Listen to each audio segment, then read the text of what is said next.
5 আগস্টের আগে আমাদের সবার মাথার উপরে মুসলমানদের জাতির পিতার নামটা চাপায়ে দেওয়া হয়েছিল যে ইনি হচ্ছেন জাতির পিতা। তবে আমি আজকে বড়গাংনীর জমিনে সবাইকে সাক্ষী রেখে বাঘের মতো উচ্চ কণ্ঠে উচ্চ স্বরে বলছি, মুসলমানদের জাতির পিতার নাম বঙ্গবন্ধু নয়, মুসলমানদের জাতির পিতা ইব্রাহিম আলাইহিস সালাম।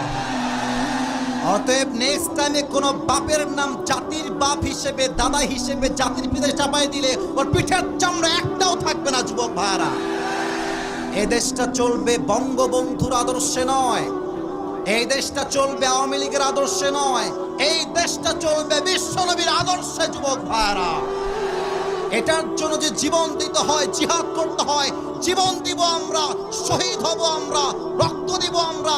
৭৭ আবার কায়েম হবে, ছাত্র আন্দোলন আবার হবে। কারা জীবন দিয়ে প্রস্তুত, হাত তুলে